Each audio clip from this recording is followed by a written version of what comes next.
The views and opinions of the hosts and guests are their own and do not necessarily reflect the position of the management and staff of Guardian Network.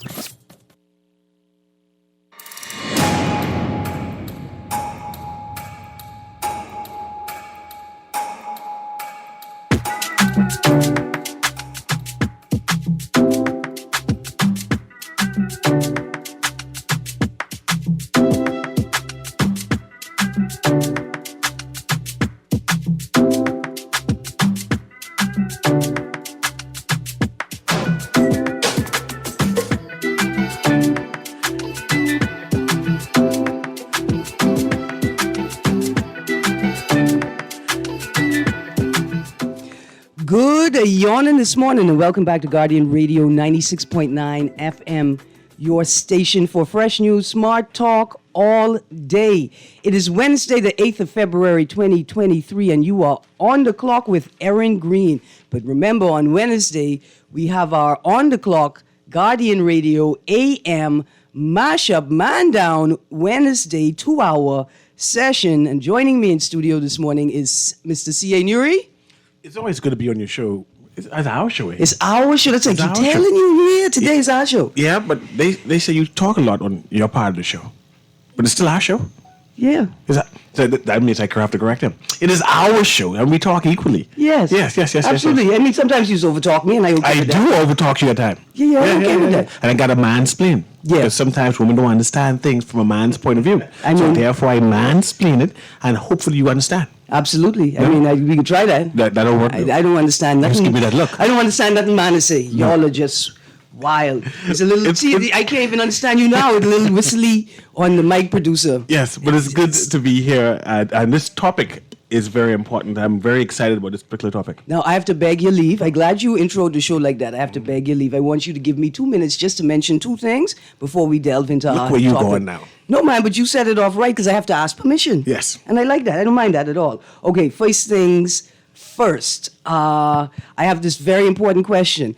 First of all, is there a missing persons unit, right, as opposed to officers that are assigned to missing persons cases? Is there a missing persons unit, and are they working with the cybercrimes unit to track missing people and runaways through their phone technology and social media presence? It's very important. And this is sort of in reference to a recent story in the local media. A mother is appealing to the public for help in finding her 16-year-old daughter. I think the child is 16 years old. I call her a child because legally she's still recognized as a child, even though at 16 she has the right to consent to sex. You don't need any, no permissions and nothing like that. Except get medical help in the hospital. Yeah, she can't. Right, she can't do that. You got to ask mommy for that. Yeah, or a guardian. Okay. Yeah. Thank God for schools and public health care and public health, sexual health education. Have you ever been to a place called Chinatown? I have been hearing about it for a while. Yeah. But I've never actually get a locale that it actually exists. It seems like fairy tale-ish. Ministry of Tourism. Don't be letting these people run any kind of tourist excursion and you ain't collecting our tax, you know. I don't know if I appreciate that. So you're saying that there is a Chinatown in New Providence? Apparently there is a Chinatown in New Providence and must be like a tourist excursion-y kind of space. I don't know. I just want to learn more about it. More importantly, I want Ministry of Tourism to learn more about it because they need to tax them. We need to tax everybody who run in tourist business. I just thought it was a phrase that people just throw around. I didn't know it's actually a real place. I haven't been there yet, and I still to find out. Okay. But I want to know. I want to know if the Ministry of Tourism been to Chinatown. Okay. And have they incorporated into the tourism product yet? You know, like the Holy Land in Central Andros, South Andros. Yes. They were supposed to jump on board, but they missed the boat. That's probably what happened. They missed the boat. And the boaters only go down there like once a week. Yes. And things happen, you got to get back on your schedule. Okay, second point. Sorry to take so long. Over the last 2 days, I've had a tremendous amount of engagement from listeners about traffic, about the lack of enforcement, and about what seems to be an extreme escalation in bad driving, recklessness, and a disregard for the rules, particularly since the announcement by traffic department that you actually are not allowed to turn left on red unless you are at University Drives and University Common. That's the Thompson Boulevard to go to the stadium. This is your daily reminder. I'm going to do it daily now. This is your daily reminder. You are not allowed to turn left on red unless you're on Thompson Boulevard turning onto University Commons to go to the stadium. That's it. In fact, that's the only place you could turn at that intersection. The one place in the New Providence you could turn left on red is at University Drive and University Commons. This is important because when I see people in red plates turning left on red, knowing that government actors should know clearly what the law is, I get very, very concerned. So when the behavior escalates beyond that, then I want to know who to call. I've seen some of y'all doing the absolute most in these red plates, as if A, you're not trackable, but B, you're not liable for the damage caused to the car and by the car. A listener sent me 2 videos this morning. They're on their way to work, they're leaving their community, and the video just shows cars ignoring traffic. It's 2 lanes, each going in the opposite direction. Look here, these are decent people, these decent people, they go to Anglican church and Methodist church and Catholic church. They go to Baptist church. They go to all different type of Baptist church. Plenty of them. Full gospel, no gospel, my gospel, all of them. What are y'all doing on the road? I don't really have the time to get into it, but for Valentine's Day, in that week, I'm going to talk about it because I don't understand why y'all have to love yourself to the point of killing other people. Why you have to do whatever you want to do in your car to the point of killing other people? And why don't y'all stop at stop signs anymore? Well, I could tell you why. It's very complex and deep. Y'all don't acknowledge or adhere to stop across the board, where there's rape culture, where there's corruption, white-collar crime, where there's petty theft, where there's molesting little children. Y'all just stop anymore. So as I end this segment, Mr. Nuri, I want the people to know that I's a good woman. I's listening to man. I'm prepping for Valentine's Day, even if I'm pretending. To the car that flew off of Collins Avenue, ignored the stop sign, and then sat in the middle of the lane going up Shirley Street. What type of health insurance you have? A. B, you realize that they're putting VAT on health insurance. C, you realize that they're putting VAT on health insurance is going to prohibit more people from getting private health insurance, but they've done nothing really substantively, like actually, to improve your ability to access life-saving care at PMH. Imagine that. They're restricting access to insurance, not fixing the hospital, and you cutting movie and acting like a federation in the middle of the road. This is a double problem. Not only is it a lack of enforcement by the RBPF, but it's a lack of enforcement of common sense, empathy, decency, ethical duty by the general public. Anyway, we got to go. We got to move on to this hot topic this morning. I even introduced Ian. Mr. Munnings, I didn't want you to be a part of that. I was going to run hard on everybody just now. It's great to have you back with us in studio this morning. It's always great to be in studio, Erin. Absolutely. I'm glad you didn't run out on me this morning. Boy, look here. In fact, can't run hard on you. We spent the day at the farmer's market in the rain getting soaked up. Let me tell you about community. Sometimes community is so strong, people they'll risk catching check on their chest to engage each other in what they feel are important things to talk about. There's great hanging at the Gladstone Road Farmers Market this weekend. Getting some of that good local meat. Local meat, local plants, local fruits, local drinks. And local intellect and conversation. Oh, definitely local. Yeah, man. Matters that issue, the issues that really matter. Absolutely. Now, before we run Mr. Nuri completely hard and don't get into this topic, one last thing, Mr. Nuri. February 24th, Bahamians, is 242 Day. Get your Bahamian colors ready. If you can afford to, go buy something Bahamian and new with Bahamian colors on it, of course. If you can't, work that into your budget right now. Go visit one of your local thrift stores and just go look for a piece of aqua, a piece of gold, a piece of black, incorporated into what you're wearing that day, February 24th. Now, Mr. Nuri, introduce today's topic. I was listening to this February 24th thing. I was going to ask you, is it an official day or where did you get it from? Well, listen, I don't know. I hope official day, because there's no way that 420 could be an official day and 242 can't be an official day. Okay, no problem. Yeah. But I'm excited today. We are continuing a conversation we had last week, right? And we got a number of calls, number of texts that said that it needs to be continued, it needs to be hashed out, and that they appreciate what we were discussing. And what we were discussing was the Sovereign Wealth Fund in contrast to the newly adjusted, what's the name of that one called? National Investment Fund Act. Yeah. Yes, and we were doing compare and contrast and similarities, and then defining what is it that we as Bahamians want our sovereign wealth fund to look like and be like, managed by, right? So that was the overall arching conversation. However, recently there has been a number of WhatsApp messages being forwarded where it's accusatory in terms of saying the Prime Minister is taking advantage of the Sovereign Wealth Fund.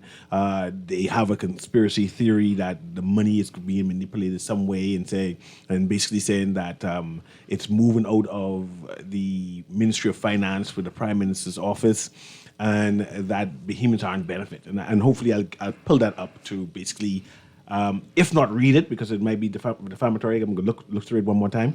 At least address those rumors and basically explore what the truth is. Yeah. But this conversation today is to help lay Bahamians, average citizens like us, understand this sovereign wealth fund, what it is that we are going to embrace in the immediate future, how it's going to be funded. Right? What is this carbon credit thing? They're attached to it. How we had a conversation about land being attached to this new fund, and that's the conversation we're going to have today.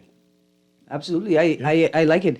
I've done some reading up on carbon credits. And thank God for Erin, because she did a lot of research on this to get us some definitions so I can challenge her on the conversation, and we can try see if we can have this conversation for the 2 hours. And then have persons call and engage and tell us exactly how they see the sovereign wealth fund to be, right? And what are their concerns? Because it seems to be a number of concerns from a certain segment of Bahamians who just don't understand what is happening. And we're challenging the government to say, hey, Bahamians concerned, they didn't understand it. You need to do better in explaining what it is. Right. There's an utter and complete lack of clarity on what's happening. And that's what demands the engagement by the state to explain what's happening. Now, mind you, even if all of us understood what's happening, that doesn't negate the government's obligation to present this whole new policy to the Bahamian people. And then in particular, explain some things like what is the difference between a sovereign wealth fund, what is the difference between the sovereign wealth fund that was created by the Sovereign Wealth Fund Act and the National Investment Fund? What are the fundamental differences? Why did you feel the need to replace the Sovereign Wealth Fund And that wasn't hashed out properly.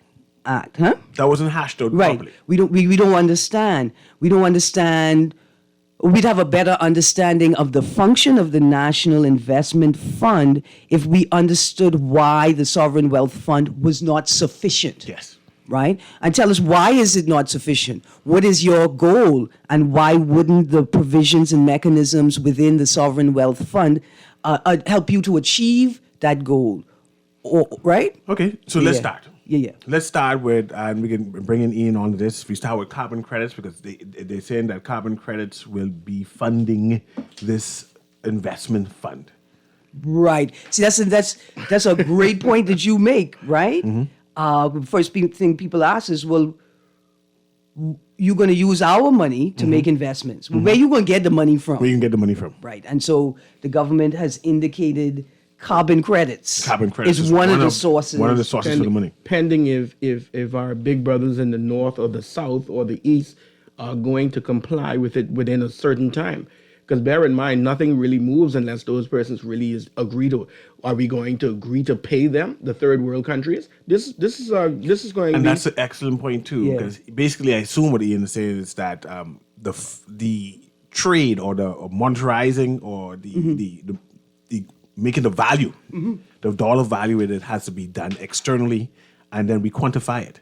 And at this present time, there is no dollar value attached to whatever this carbon credit concept that we have, especially in terms of aragonite and so on. What is the dollar value? And not even that. What is the dollar value for the carbon credit, and who is going to be paying us? Right. And locally, is there a space where the average Bahamian, a student in high school or at the University of the Bahamas attempting to write a paper or conduct an interview, is there one space where we could pull all of Information? this information? And it's so rich, filled with information. Here's what I know. Go ahead. 1 carbon credit is equal to 1 ton of carbon dioxide. So you got to be plenty money. Yes. You got to be a ton of carbon dioxide. That's a lot of gas. Be plenty money. But I haven't found any space that discusses how the value of that carbon credit is determined, right? Is it determined, like, in construction, the cost of building your home, like the unit, the rate unit, is determined by the location that you're in. And a part of what Ian is alluding to, will there be a different rate for smaller countries, right? Will there be? And who determines that? Right. So, an interesting source is the Kyoto Protocol. The Kyoto Protocol is a UN treaty around the environment, where countries come together to make commitments to moderate their country's behavior to bring down carbon emissions and to lean towards fixing the country, the planet, right? Reducing the temperature levels so we remain within the sort of safety zone. And so Article 17 speaks specifically to emissions trading, right? Greenhouse gas emissions, a new commodity. Parties with commitments under the Kyoto Protocol have accepted targets for limiting or reducing emissions. These targets are expressed as levels of allowed emissions or assigned amounts at over the 2008-2012 commitment period.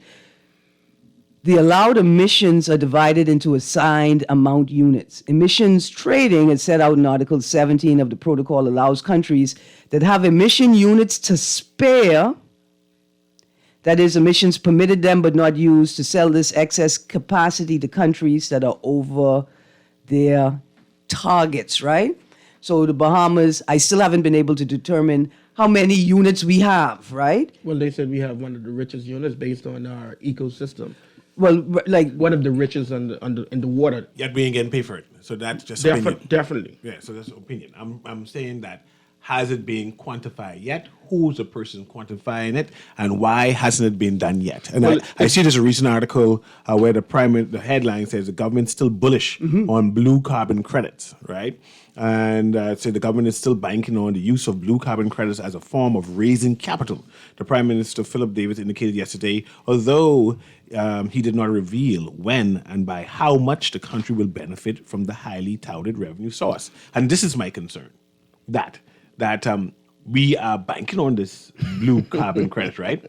And we still have no idea when, where, which, when, how. See, is that just a pie in the sky, or are we just looking for some UFO to fly and land down to They're us? definitely actively pursuing it.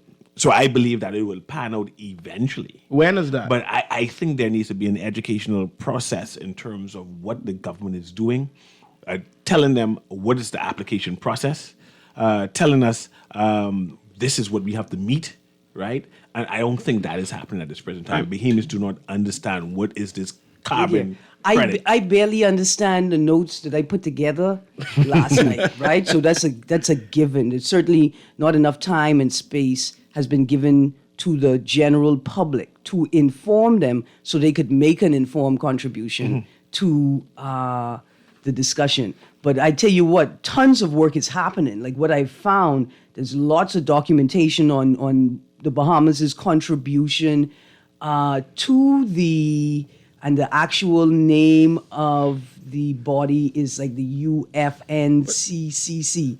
I got it right here in the notes. But if we're contributing, Erin, why is it that we're contributing to something so heavily, but yet the masses or the populace of the persons in your country, they are unaware, or they may not have the knowledge or the material to even understand what it is and how to even deal with it. I got you on that. First of all, one of the things we learn is that countries essentially are going to trade, countries and corporations are essentially going to trade in carbon credits, not individual citizens, right? So maybe a part of the thinking or the political culture, Ian, has been, well, it ain't really have nothing to do with them, so why would we expend so much effort, so much money, and so many resources in trying to educate the people, right, about something they don't have great proximity to. But at the same time, our ability to generate carbon credits or sufficient carbon credits to be able to sell, right? So you have a number of carbon credits to satisfy your production and release of emissions. So even the Bahamas, as pristine as we are, as extensive as our resources are in terms of our ability to sequester and lock down carbon, we still have a target that we have to meet in terms of reducing our emissions, right? So we produce, even if we produce a ton of these things, we still have to manage how much we spend out.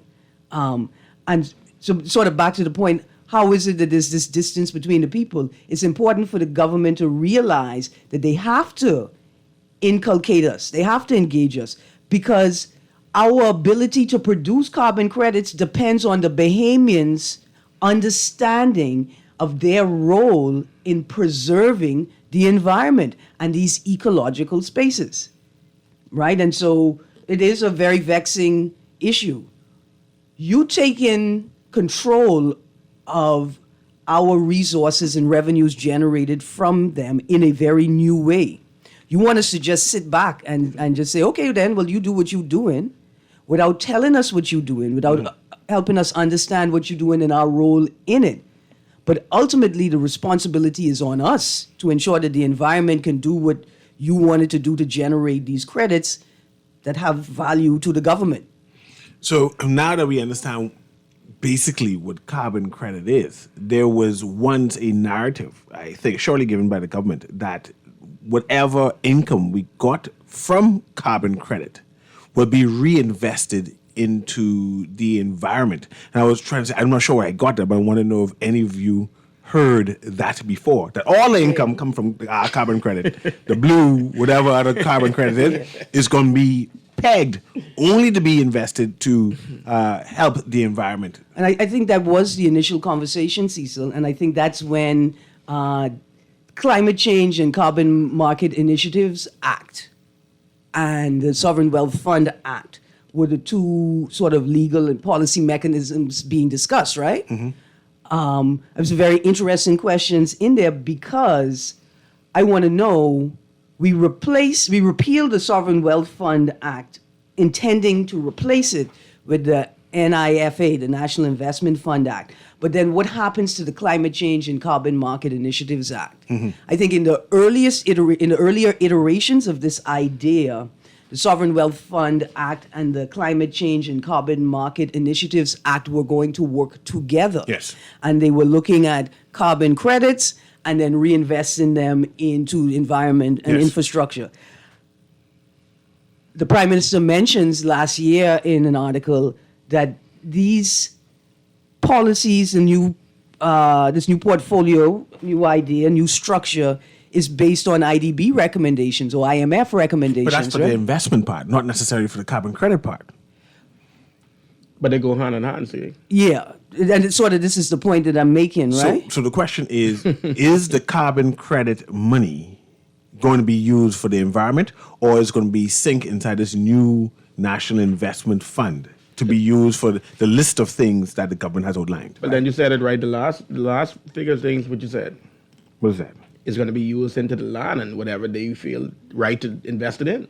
Well, sort of to look for answers for that question, and maybe to affirm what it is you saying, Nuri, I still looking at the article. AG outlines funds proposed under investment funds bill. Yes. That's Nassau Guardian. The date on that is the 16th of December, 2022, right? And it is perhaps the most extensive detailing of how the funds are supposed to operate to date, at least available to the general public, right?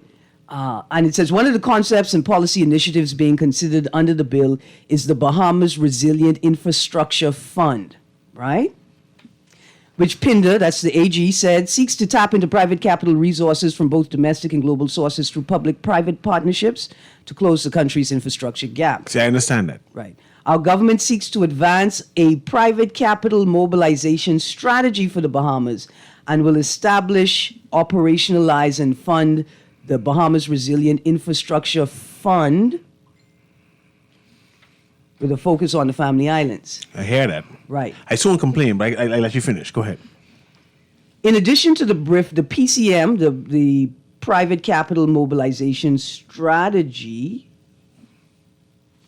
would also be comprised of 3 sub-funds: the Renewable Energy Fund, Fund for the Family Islands, and the Food Security Fund, right?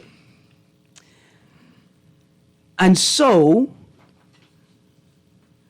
I can't tell you with certainty where the carbon credits are going to go, but I imagine they're going to go into BRIF and the PCM and then be distributed equally or not so equally to those 3 sub-funds. And see, that needs to be clarified because I have issues with it, right? Yeah. Because one would assume that we, especially with the Prime Minister going on tour, talking about the environment, talking about what we lack and what we plan to do, that this income would have been specifically for that, the development of that. Now we've seen that this income is now being split for other things, right? Right. And that hasn't been hashed out, like I said.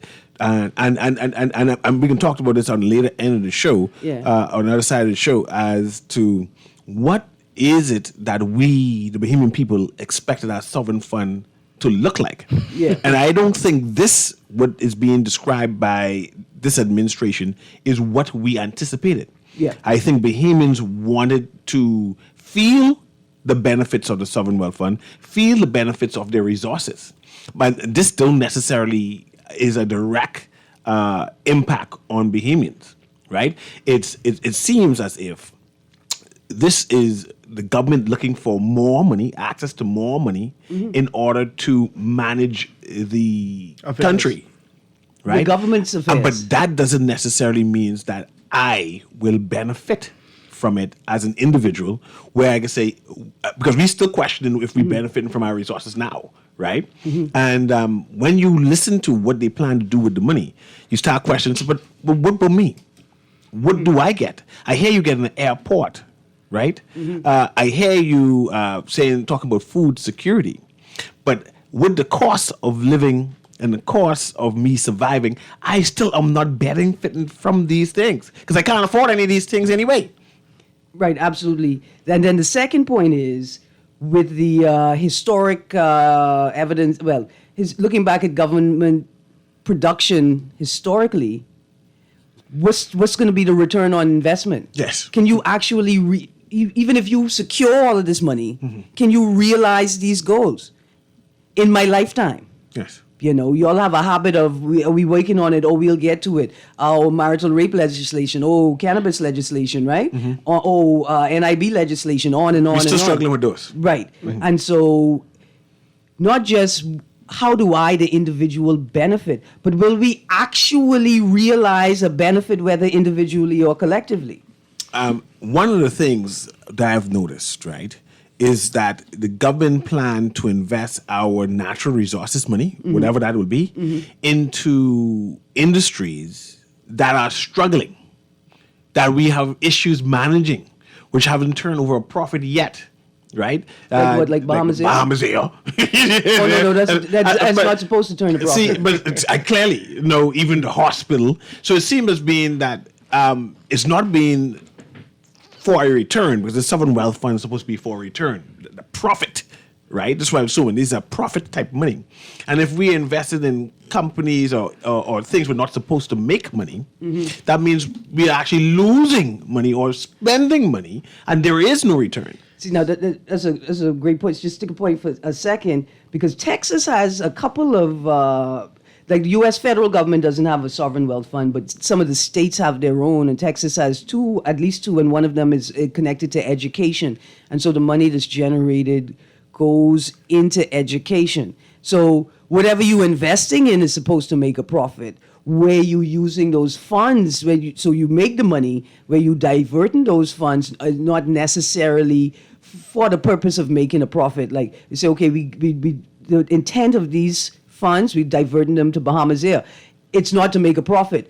The mechanism that produces the funds got to make a profit. But we could Bahamas send- Air and those entities is a whole. And you throwing money after bad money and continue losing money. No, don't say that, because So just having it open is just good enough. you have an archipelagic exterior, Mm-hmm. and you have a duty, you have an obligation to ensure that people across the archipelago have equal and equitable access to state resources. So in a archipelago, the state airline is a necessity. It is a must. But surely it must be run properly. But I agree with that. I don't think that the problem is that that they're hemorrhaging based on the person's trafficking to these other islands. I think that the hemorrhaging starts with the managerial problem in these particular organizations. When we look at, like CA would have said, what is the most valuable asset that we hold? The most valuable asset in the Bahamas is the Bahamians. So if we're not going to invest our monies into the same Bahamians that we're talking about, what's the use of we investing in things that are non-living with the same people we're paying the taxes for? You call it Bahamas Air non-living? I just checking. I ain't sure what's happening. I serious. I ain't fussing on that. I just get excited. You calling Bahamas Air non-living? Erin, if I think you're missing the point. If I look at a national investment, and if I'm putting $100 million into a baseball stadium, you ask the question, what would this yield? How much money would this bring back? There you go. Do you know right now, in the time that we're in, coming out of a pandemic, etc., and you're looking at the Bahamas and whole, when Bahamians are going into social service and to NIB and would not afford certain things that they should have been afforded to, and you're saying $100 million, what would this have done to those? What impact would that would have had on the Bahamian people within itself? Do we really need a stadium that may be filled maybe once out of a year rather than investing into the Bahamian? And the long and short, 1 second. he is talking about quality of life. Okay, so and y'all- if you're investing in these things that doesn't enhance my quality of life, I question the national. I with you. I with you as well. But investment fund. Y'all mansplaining me. The stadium wasn't supposed to cost $100 million. When you say $100 million, it makes sense, But the stadium was only supposed to cost $10 million. It's still counting. No. What I'm saying is you can't use that as an example. If you do, then you make the point that the problem isn't the mechanism itself, it's the management of the mechanism, which is why the sovereign wealth fund mechanism that I want to see must include provisions that have penalties attached to them for not meeting targets, deadlines, and obligations. But you right? just mentioned some things are not supposed to be for profit. Yeah, but that ain't what I'm... How you have penalties if it's not supposed to be for So I profit? got to tell you. Yes. But Erin, if you Oh, look no, at Let me explain that. Hold Let me on, explain that. So we're talking about natural resources generating revenue to be invested in a fund. It's not just carbon credits. There's the LULUCF, which is the land use change in forests, right? So you could generate monies from there. There's an emissions reduction unit. There's a certified emissions reduction unit. There's a number of different natural resources, essentially, that you could pull from. Y'all mansplaining to me, man. This is the movie. This is the movie today. It's a man down today because we on the topic today. But the thing about it, Erin, is if you look That's at what happened when you pause. if you Yeah, look- I see how y'all man is going. Let it pause. if you look at Qatar and Dubai and all of these things, and there was a moment that we went to Dubai, and everybody was so excited that we were in Dubai. But the thing is, when we travel extensively and we see these other countries, if we abstract those things that are working and figure out a solution in terms of how we can use that to benefit the Bahamian people, then we're going somewhere. We're looking at those resources in that country. They have oil. So they're now looking at the future, the Saudi prince. He's looking at the future of that country. So he says when the oil dries up, he would make this the number one tourist destination. He's already done the world, the palm, the wall, everything he has already done to that country. Then you look at the benefits the people of Dubai actually got. Then you look at Qatar. You look at all of these other places like that. Have you looked And at I'm the looking hold on, have you looked at the slavery in those places and the treatment of Africans and people who are not citizens? But they're not citizens. We talk. No, but they're being raped and but executed. You know what it but is? Hold on, you know what it We're is? staying Hold on, wait, focused you know on what our it is? investments. No, us as a people. You know what it is to be a victim of rape, but you get executed because you're a victim of rape, and that's what the rules say. You were a victim of rape and you get executed. I'm not casting aspersions. I'm just saying that some of the models that you're talking about. Reap the good and not the bad. Reap the good and not the But bad. I see we have a caller here Don't who ever wants say to, read who like wants what to you say. engage us. So let's get to the caller and then we further define. Yeah, man. And I want us to go in detail because you started to talk about, Erin, what do you see your sovereign wealth fund Right. to be The looking penalties, like? yeah. And I want to go back to that. And I want Yeah. Ian to also explain what he would like the sovereign wealth fund to look like. So we can push back to the government and say, my government, this ain't what we bargained for. This is what we want. And you might have to go back to the drawing board to include this in it. But let's go back to the callers to see what's happening. Go ahead, caller. And thank you for taking my call. I understand that we are looking at getting these credits and we're going to convert these carbon credits to some dollar value. Is it possible that we could do like in the Netherlands where it's mandatory that you have solar panels on your house and feed back to the grid? That way you don't have this electricity bill and then you knock out this oligarchy who wants us to burn this stupid fuel and just satisfy one family. Are we looking at converting the credits to solar panels? I'm going to be honest with you. I don't think that that's what it's in the government's purview. Now, Well, we need a mind better you, government. Listen, moving to solar, if you look at the government's national strategy as they submitted to COP, I think 22, moving to solar is a part of their target to reduce emissions, right? To reduce emissions by 2030. They're trying to get the country, I think, 30% solar. But I don't think they're pushing on an individual user solar movement, right? Like they're not encouraging individual homeowners to transition to solar. BPL with a third party who I think is the person who wants to own the sun.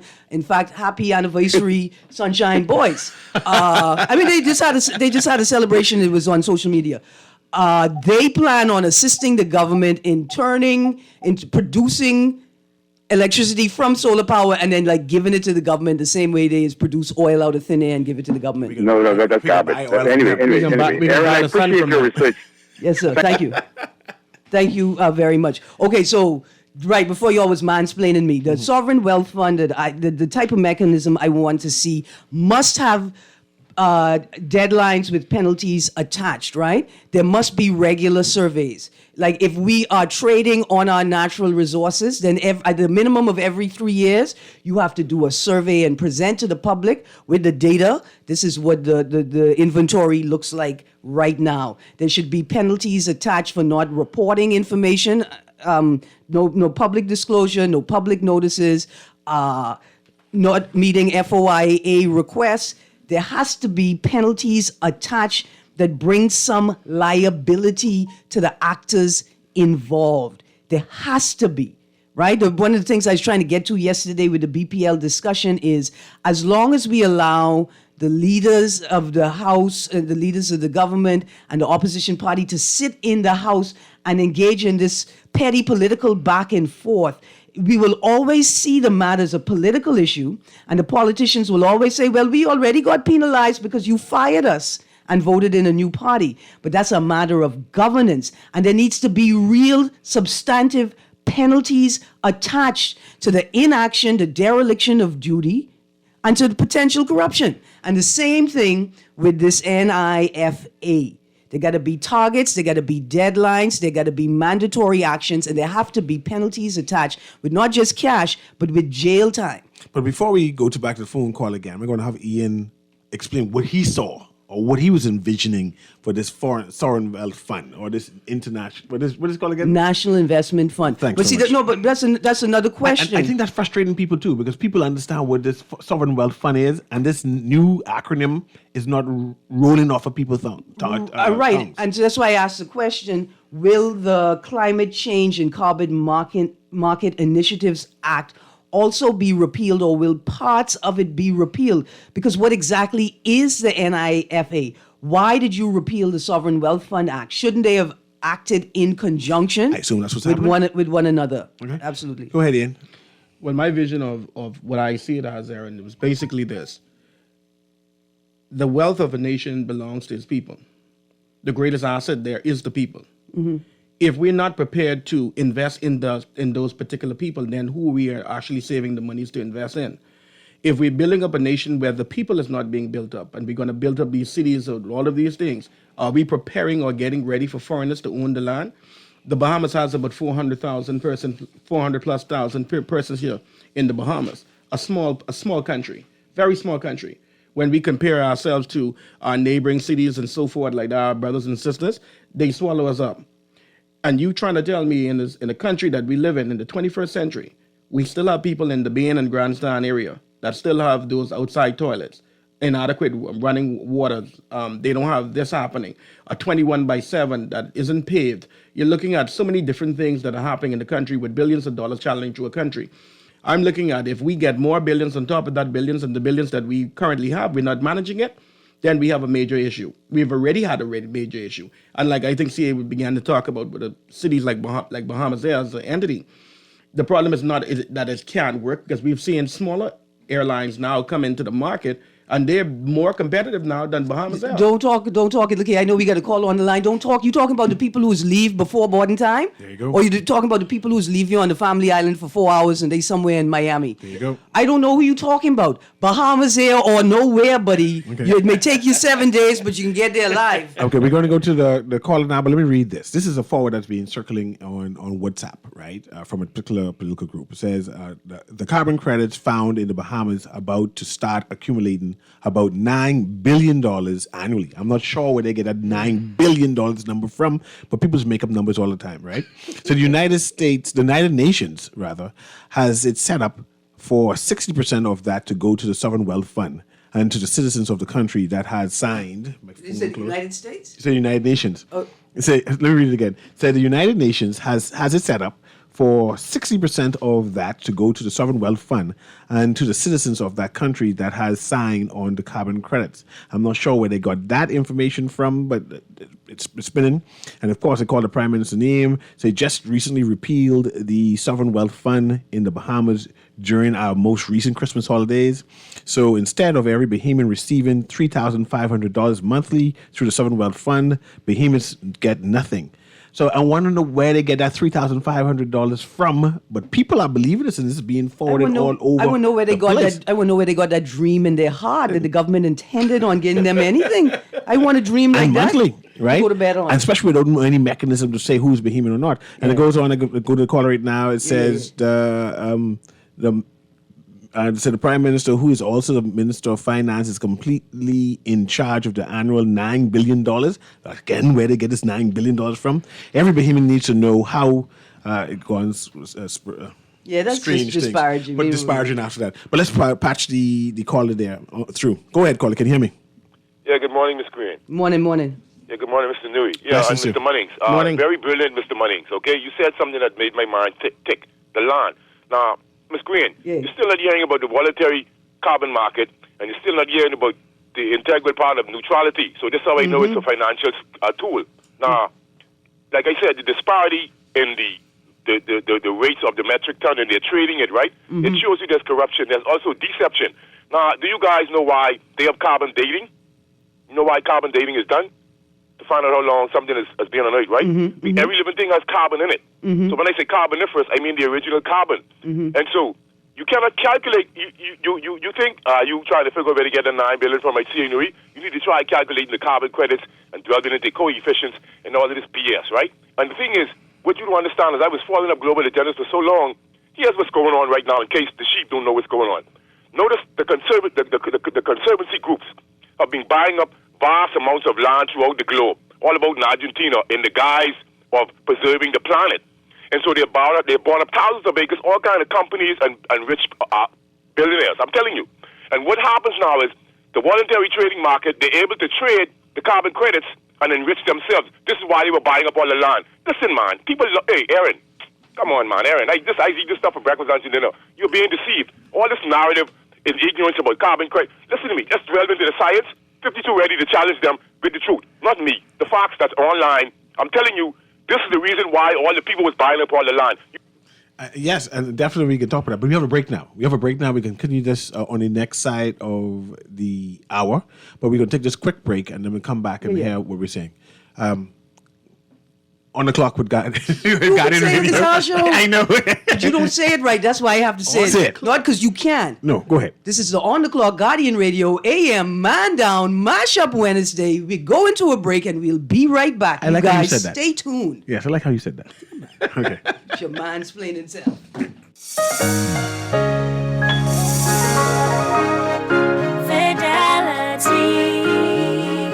We're good for you. With so much going on in the world today, only accepting cash at your business can be risky. Your customers, safety, convenience, and the flexibility of a fixed or mobile terminal. Take it with you, on the move and on the go, because business should never stop. For more details, speak to one of our business development officers at 356-7764 in Nassau or 352-6676 in Freeport. Visit our website at fidelitygroup.com or visit us at any of our branches. Fidelity, we're good for you. It's a new year, and you're super excited to start the year off right. You've made your New Year's resolutions, doing more exercising, healthier eating, saving more, making better decisions and all that. If you have information or products that encourages healthy living, promotes sound financial decisions, or even promotes a positive lifestyle, one smart decision is to advertise in the Nassau Guardian's Health Supplement. So if you're a physician, speech, massage, or physiotherapist, own a gym, nutritional deli or restaurant, does your financial, insurance institution, or credit institution have the plan for investing wisely? Then that information should be in the Nassau Guardian's Healthy, Wealthy, and Wise supplement. One low price gives you an ad in the supplement plus 15 30-second commercials. Interviews also available on Star 106 Hits, Guardian Radio, and Hot 91. Contact your account executives or the Nassau Guardian now. Start the new year right in the Nassau Guardian's Healthy, Wealthy, and Wise supplement.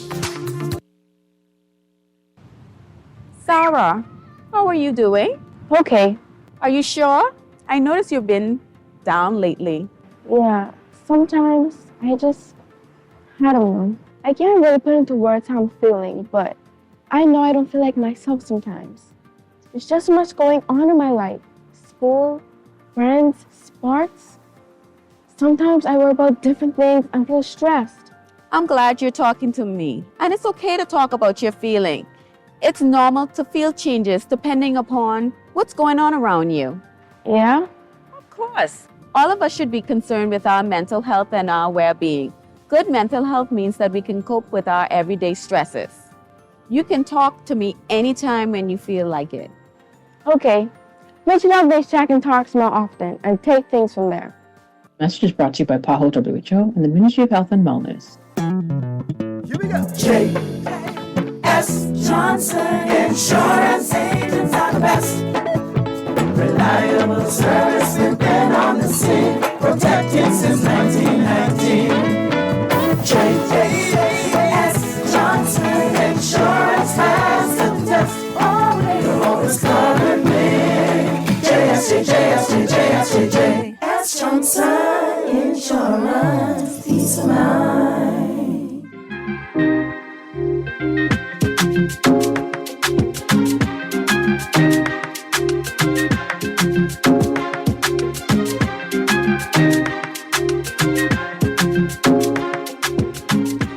Good morning and welcome back to Guardian Radio 96.9 FM. You are on the clock, Guardian Radio AM Man Down Mashup Wednesday. We've been trying to delve through this conversation about the new National Investment Funds bill. I think it's on its way to being passed in the House, which has replaced the Sovereign Wealth Fund Act.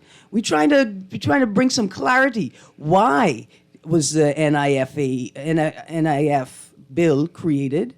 Why did it replace the Sovereign Wealth Fund? What is it intended to do?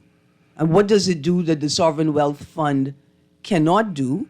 How does it work in conjunction with the Climate Change and Carbon Market Initiatives Act 2022? That's a part of the discussion. But the other part of the discussion is speaking directly to the Bahamian people. What did you expect when the government said it was creating a sovereign wealth fund? what did you glean, what did you garner from the government when they said they had a need to replace the Sovereign Wealth Fund with the NIFA? What would you want your sovereign fund or the NIFA to look like? What do you expect from a sovereign fund? And then we're talking a bit about carbon credits. I'm enjoying sort of the carbon credit conversation. There's a lot more to delve into, particularly for us, right? What are carbon credits and what's our role in ensuring that we have these credits to trade? I think that's a very, very big part as well. And I know we're about to end soon to go into the next show, right? Yeah. But what I'm concerned is who is having this discussion. The discussion is being led by the government, right? And I don't think that the Sovereign Wealth Fund discussion should be led by government, but it should be led by private citizens whose assets is going to be on the line. And where are the intellectuals? Where are the scientists who are in charge of carbon credits and understanding what it means? Explaining to the Bahamian audience at large that this is what we should be aspiring toward. The conversation is just deafening silent. And now we know that politicians have agendas. Right? They know that they're trying to get access to more money. And knowing that that is what they do, to have them leading this conversation is frustrating to me, because the persons who should know better and who must be leading it is not having this conversation. They're not calling in. They're not having meetings and challenging the government and stating this is where we're supposed to be going towards. Absolutely. I see that's it. We're right at the end. You're right at the end. Right all out the time. And also importantly, who's having the conversations with the Bahamian people, yes, so that they can engage the government with an informed voice, right? I think that's also where the advocates and the stakeholders are. And how have you positioned yourself in the conversation? Government can't lead it. Business people and investors alone can't lead it. And I think just as we go, Mark Palmer made an interesting point last week on the show. The head of the Norway Sovereign Wealth Fund is an ethics expert and not a financial expert. Anyway, let's go to the break and we can pick this conversation up on the other side when you are in charge and I get to womansplain in the house. You guys stay tuned. Guardian Radio 96.9 FM. We'll be right back.